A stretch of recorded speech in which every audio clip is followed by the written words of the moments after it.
welcome to Through Dangers Untold, the chapter-by-chapter breakdown of the fantasy classic that is Labyrinth. Tonight, we are on Chapter 17, Chilly Down. That's right, it's a musical moment episode. So, before we get into that, it's obviously time to introduce my co-host, as always, Miss Emily Slade. Hello! And I'm the other half, Mr. Edward Jones. As we said tonight, it is a musical episode, and it feels like forever and a day since we last did a musical episode, because the last one we did was Magic Dance, and now we're here finally on Chilly Down. Yeah, that was like a whole 40 minutes ago. This is the thing when you break things down like chapter by chapter. It seems like a lifetime ago that we were just there, like hanging out with the goblins and Jared, and he was having his musical moment, and now we get probably one of the more fantastical moments of the film. And certainly when you think of like the fantasy genre, you think of like the character encountering strange beasts and I think when it comes to Chilly Down, I think that's essentially what we get. We get such a pure fantasy moment in this scene. Yeah, it's like a big fat-lipped alligator moment, isn't it? You say that. I mean, when we obviously look at the big-lipped big-lipped alligator moment. Was it big fat-lipped? I thought it was fat-lipped. Okay. Alligator. A term coined by Lindsay Ellis, the former nostalgia chick turned cultural commentator that she is. And when she originally introduced the theory, it was for Old Dogs Go to Heaven, where we have the random musical moment with this giant alligator that sings, that comes completely out of nowhere in this film that's all about, you know, dog gangsters and death and the afterlife, and then we have this really random musical moment, and I never felt Chilly Down was one of those moments. It felt that it fitted in with this world. I mean, here we have again the Fireys, who are very sort of like of this world. It just so happens that, you know, they just have a very musical way of saying who they are. And yet, if we hadn't done the musical route, I don't think this would have worked somehow. Yeah, they're funny, aren't they? I agree with you. I don't think it's a big-lipped alligator moment in that it's, you know, it's a musical, and we're just going from place to place within the labyrinth, meeting different characters, and these just happen to be the characters that we're meeting right now. But it's one that everybody remembers, and weirdly, like, often because, like, they're annoyed with it. Like, I find that they're like, it made no sense. Do you know, like, that seems to be the main criticism towards Labyrinth, where they're like, it made no sense. What I think it's doing is thinly veiling childhood trauma and fear, because there's, you know, a moment where they pluck their eyeballs from their skull and roll them like dice. Because another major complaint about Labyrinth is how frightening it is. And that is 100% a moment that even to this day, as a 29-year-old, I'm like, ah! So I get it. But yeah, no, they're always like, nah, it didn't make sense. And it's like, it makes as much sense as the fucking cleaners. So, show your face. Yeah, God, there's a lot to unpack into what you said. I mean, I never found this scene particularly sort of scary as a kid. I mean, Dark Crystal was always the scary one, and Labyrinth was like, you know, the nice wandering around in slippers one. And it was often the one that you saw first, and then your parents showed you Dark Crystal because you love Labyrinth so much. And this is by Jim Henson, who did the Muppets, so how bad could it be? Yeah. And then you're like, oh my God. There's a lot of childhood drama in Dark Crystal for sure. But when it comes to the forest, I always loved this scene. I never had anything. I have to say that since watching it on like DVD, the higher quality really does this scene a real disjustice, because the green screen work, the black screen work, should I say, is very obvious. Yeah. But at the same time, the puppetry work is very charming still to it. And I think certainly when you look at what Jennifer Connelly has to act with here, where she basically has to just stand in the exact spots that she needs to be, otherwise, like, the illusion doesn't work. And when you watch the making of, the fact that they got this huge black screen sheet and they have to constantly keep hoovering it, because if you have like the slightest speck on it, it's going to show up on the camera. There's no like computers to go in and fix it all in post. It's all very much real basic sort of black screen work. So, but it's the funny as well that you mentioned would be about the eyes, because there was so much eye trauma in like kids movies and like things that we were watching as kids of this particular era, because you got Who Framed Roger Rabbit, his eyeballs popping out, Beetlejuice's eyes. I don't know what it was about the eyes, but they seem to think kids could handle it. They don't grow back, do they? Like, you only get one pair. And so there's a real sort of finiteness to them where you're like, I need those. Like, they're irreplaceable and squidgy and delicate, and I see with them. Yeah. I didn't. He's only like Fucci has this sort of obsession with eyes and causing trauma to them. If you've watched like The Beyond, he really goes out of his way to cause a lot of eye trauma in that movie. But yeah, I mean this scene. I mean, when Terry Jones originally like conceived it was a lot more kooky. It was sort of like these people was like, oh wait, take off my head and my arm goes over here, and then they obviously got Bowie's people, and it was like, no, we're going to go a different direction here. And the end result being this really sort of jaunty track. And when you look at the Fireys, they're one of the few creatures we see outside of Jareth's sort of, what should we call them, a company, an ensemble? I don't know. Everyone else essentially works for Jareth apart from like the Worm and the Fireys.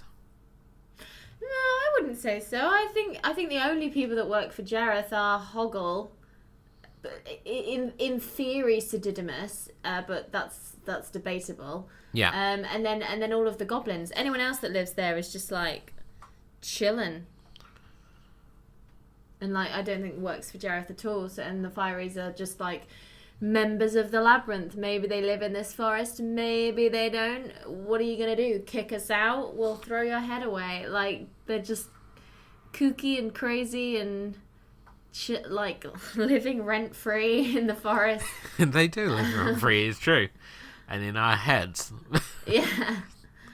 Yeah, they're funny. I think they're just like the wise man, like the worm. They're just another peoples of the Labyrinth.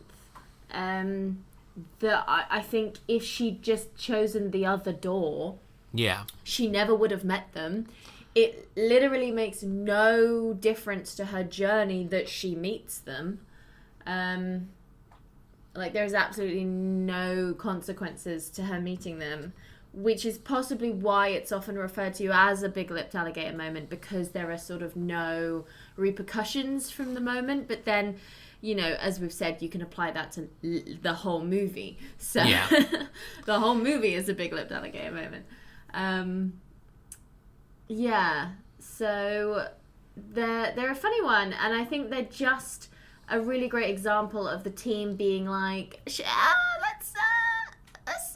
try a thing. Let's just try it. Fuck it, let's just try it. Get a black screen up. Somebody get a Hoover. And they just experimented, and they had this time to work with these puppets and these animatronics and come up with inventive ways on how they were going to make it work and how it was going to look good. And Jennifer Connelly does a really, really good...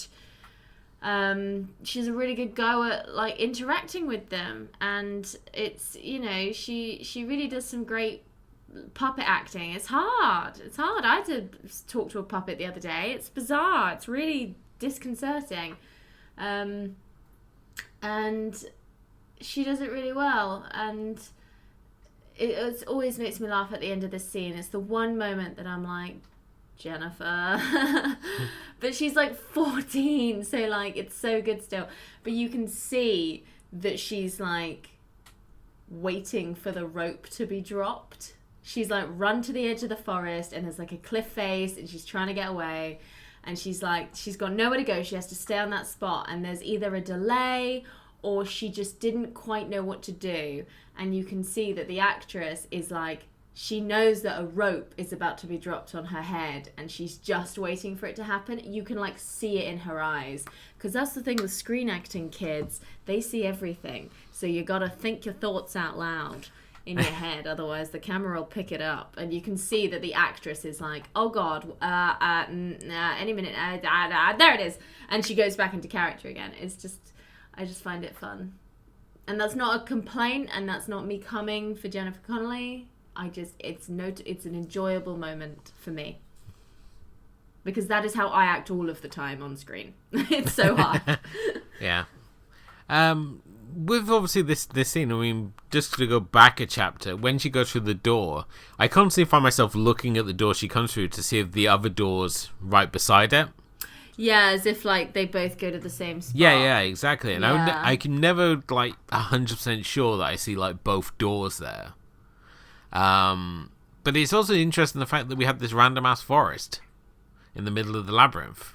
Yeah, we just come from like the Queen of Hearts courtyard, essentially, and now we're in another glitter. We're in the set of Legend. We've wandered onto the set of Legend, and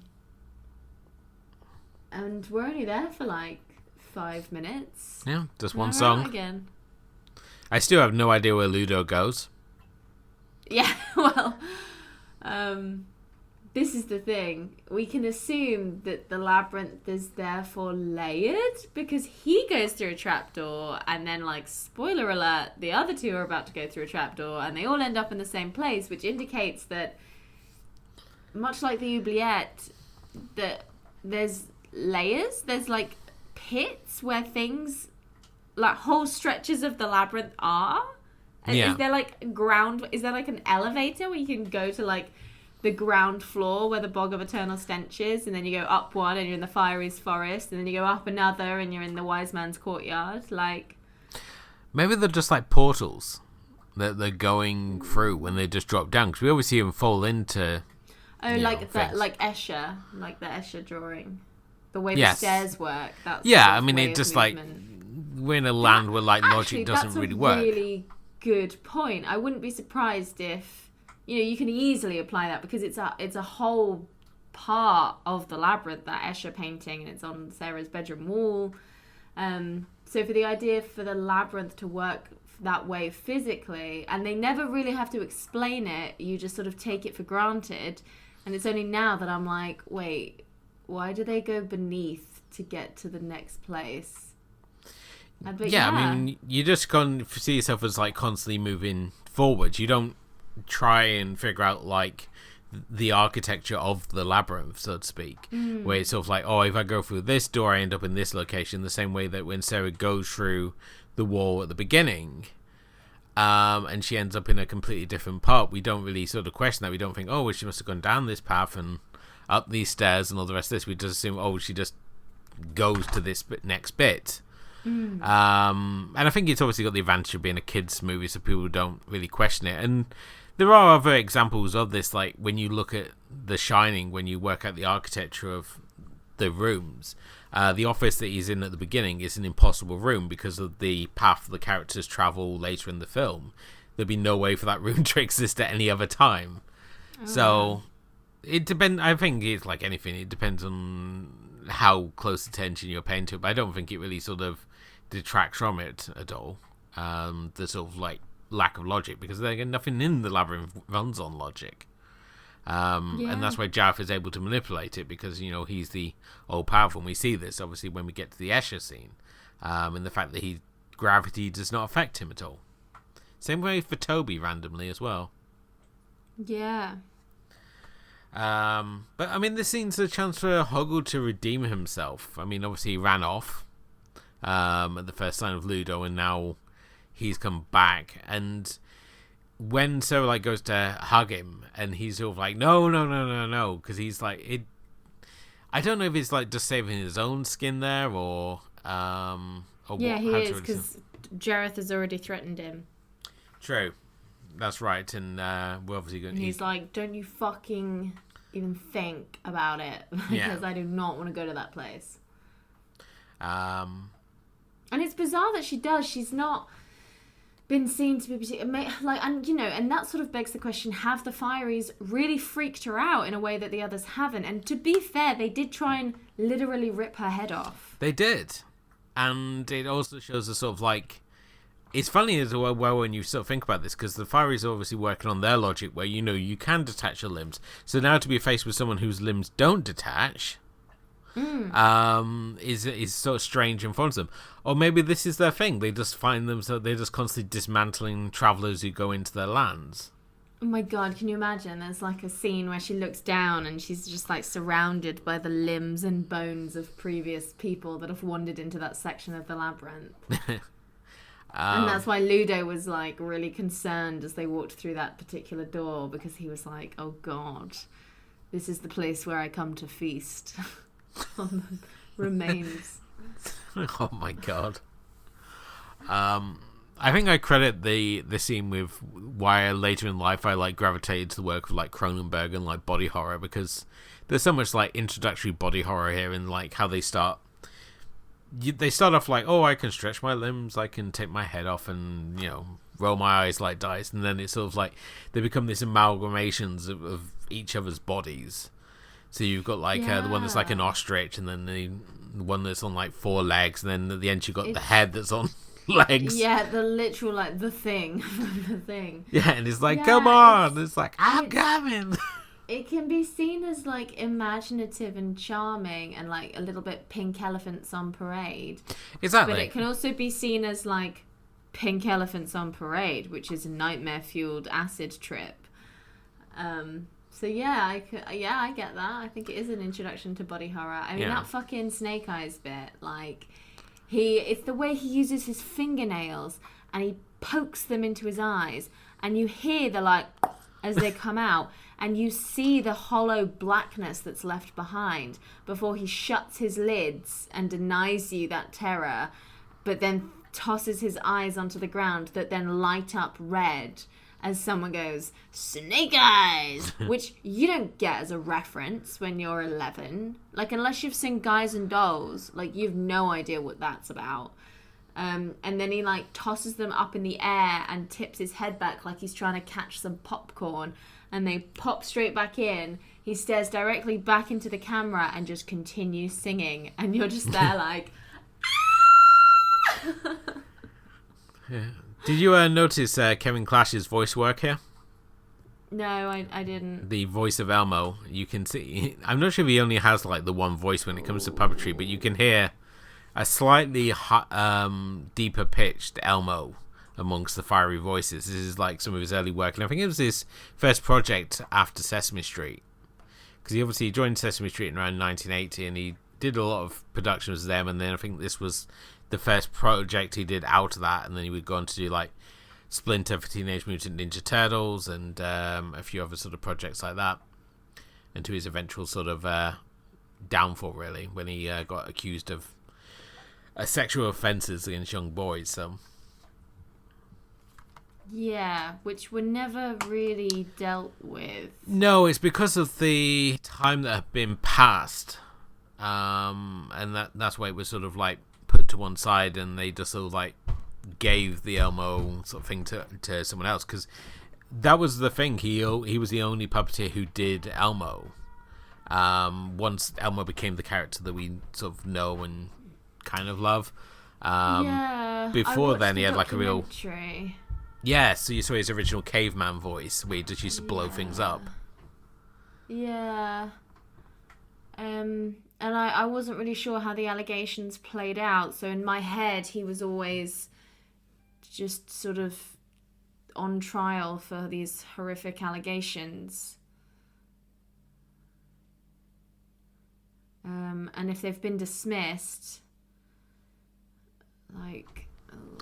Yeah, in July 2013, the 3 cases against Clash were dismissed because the claims were made more than 6 years after each man reasonably should have become aware of Clash's alleged violations during the 3 years after each turned 18.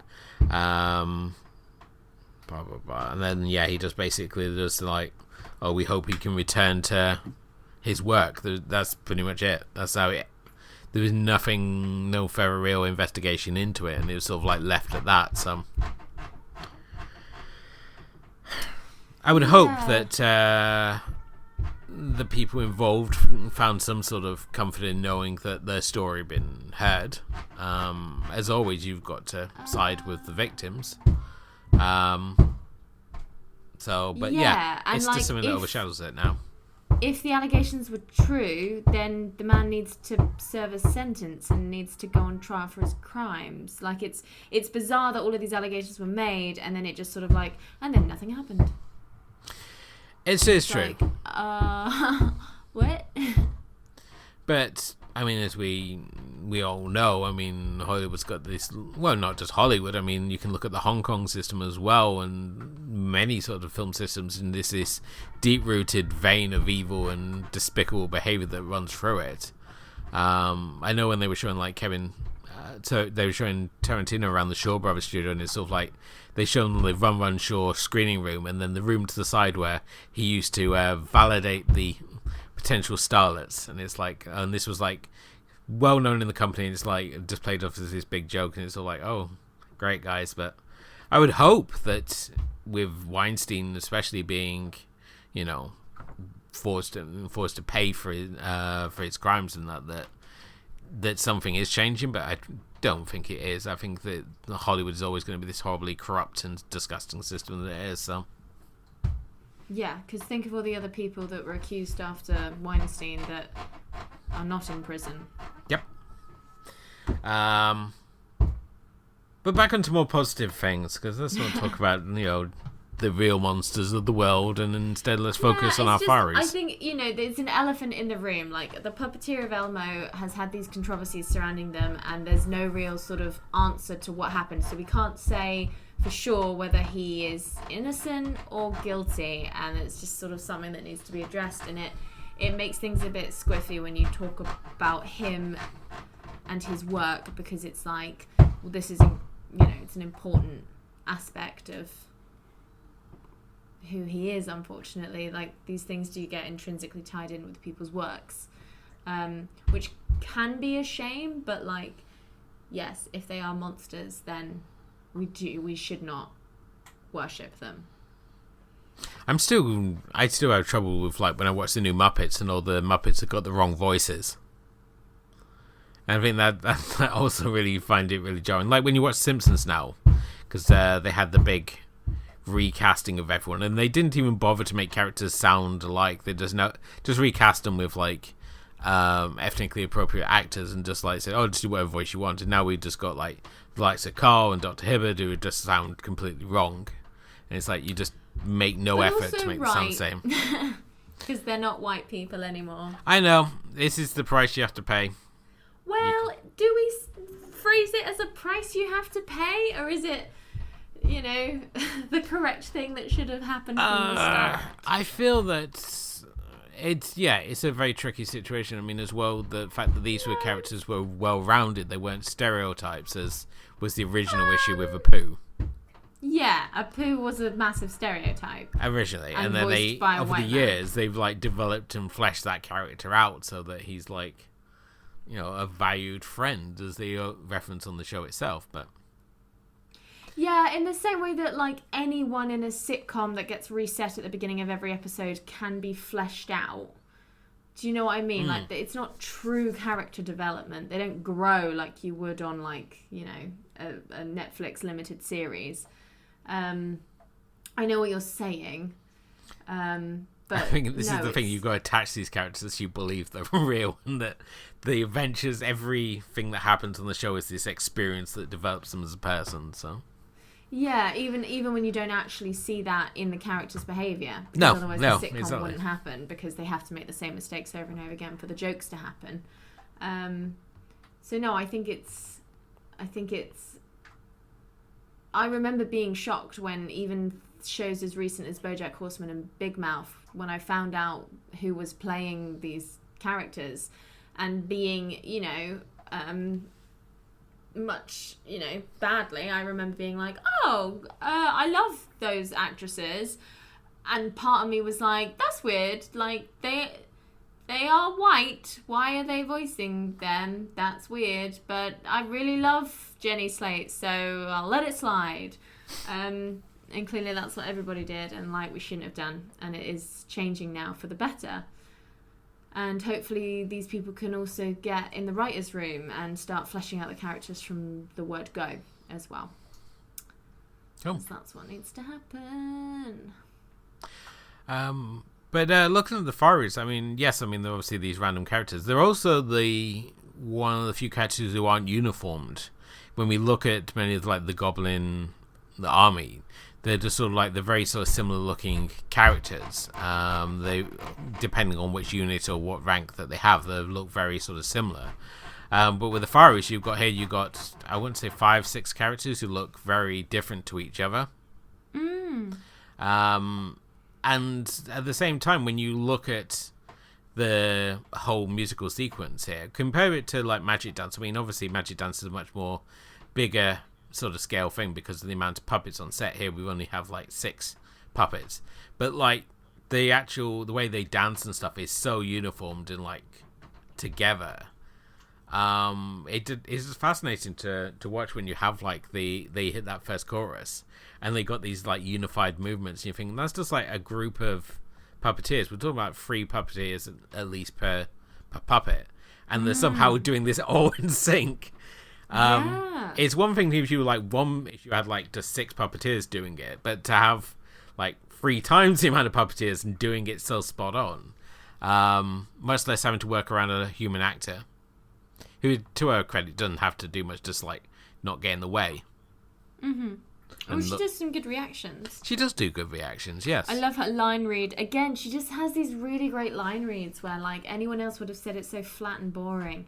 And they're like, her hip doesn't come off. And she's like, of course it doesn't. Like just the way she delivers the line every time, I'm like, iconic. It's the first time in a while as well Sarah's been shocked by something she's seen in Labyrinth, and to this point she's got a level of comfort with like the craziness of the world around her. It's sort of like, oh yes, the door knockers talk, of course they do. Oh, this big hairy beast, of course he's friendly. Of course the inevitable betrayal by Hoggle. And then when she meets the Fireys, it's all like, oh no, this is all new and weird to me. So, and it's also a rare moment that she's actually in danger. I mean, the last time she's really been in danger was when she was being mowed down by the cleaners. Yeah. Which I have to say, like, if Jareth had killed him that way, I mean, that would have been hilarious. Can you imagine? It's so like, oh, he goes back and he's like, fuck. Why did I do that? Oh, Jareth, you acted before you thought again, didn't you? This happens every time. God. Oh well. Guess you're a goblin now, Toby.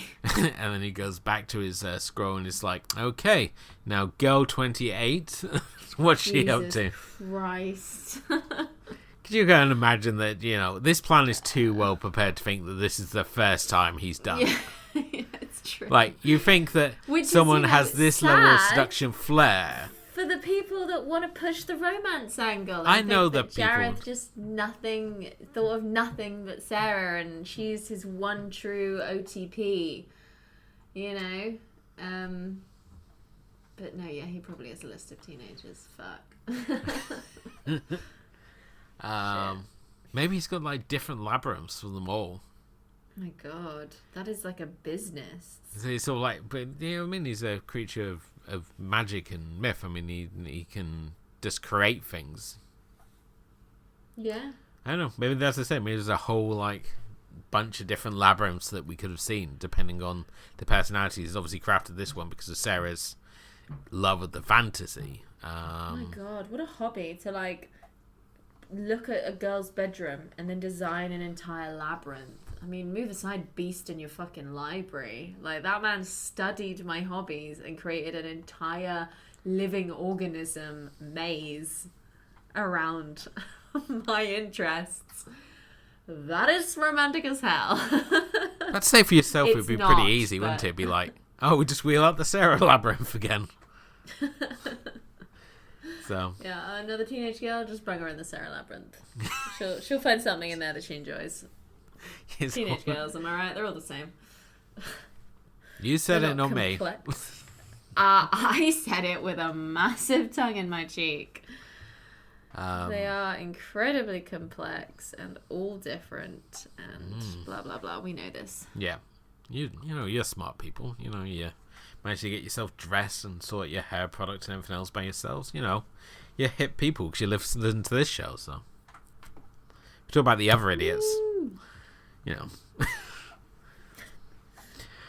Right. Anything else you want to talk about in this one? No, I don't think so. You know, I never noticed that rope bit until you pointed it out now. Yeah. Yeah, thanks for that. You're welcome. So. She's like desperately trying to not look up because she knows it needs to be a surprise. So then her take when it hits her, and it probably is a reaction to it hitting her because it does look like it actually hits her, is like so over the top. She's like, "Oh, a rope!" And you're like, "Yep." She's like, "Where did this come from?" And you're like, "You've been standing there waiting for it for like a good minute." Like it was a long time that you were stood there, so I get why your acting started to dip there. But I forgive you. Also, Hoggle must be pretty damn strong to pull her up. Yeah, right. I mean, this is why you got to learn to climb the rope in gym class in case you're like ever in a forest with a bunch of Fireys and need to escape. Jesus. Yeah. I mean, he's hella strong. Maybe he's like having to lift all the boulders around the labyrinth and shit. Maybe so. And it's always funny when you like watch these film stuff. Everyone can climb a rope perfectly, but this is the one time where someone needs their ass dragging up a wall. Yeah, I would. I have no upper body strength. Yeah. I have no lower body strength either. I have no body strength, basically. But I definitely would not be able to haul myself up a rope using only my arms. Even with my legs up against a wall. Like, I would need... I don't even think I'd be able to cling on. I'd need to, like, wrap myself around the rope. Yeah. Like... And then, like, you would have to tug me up. And it would take hours. Like, they would come and rip my head off before I'd reach the top of the bridge. Like, I'd be fucked. That would be quite the scene. Instead of, like, where we see the fiery head flying. I don't know if it's flying or being thrown up, but we just see Sarah's head being thrown up. Yeah. Again, Jareth's like, shit, who let it go in the fiery forest? That place was off limits. So... It's like, do you think that she would be able to figure out the puzzle with the door knockers? That took us all day to figure that. You had one job, Jesus. This is the thing. I mean, obviously, Jareth, we assume, is just wants her to get to the Goblin Castle. He doesn't want to maim her en route. So it's all like, how do you work out what you're gonna throw at someone to keep trying to break their spirit, so that by the time they like stagger into the end, they're like, I don't want to play anymore. Fine, whatever you want. I'll see you, I'll love you. Just please let me sit down for 2 seconds without some fucking freak attacking me. True. But yeah, I mean, that was obviously the Fireys or Chili Dam. If you haven't done already, please do follow us on Facebook and Twitter and Instagram. Come and say hi to us. You can also, if you also hit the like and subscribe button wherever you happen to listen to us. Leave us a review. Let us know what you think of the show, as it all helps raise the profile of the show. But until next time, thank you as always for listening. Thank you to my co-host Emily. Thank you. And next episode, we visit another iconic location as we hit Chapter 18, the Bog of Eternal Stench. But until then, good night.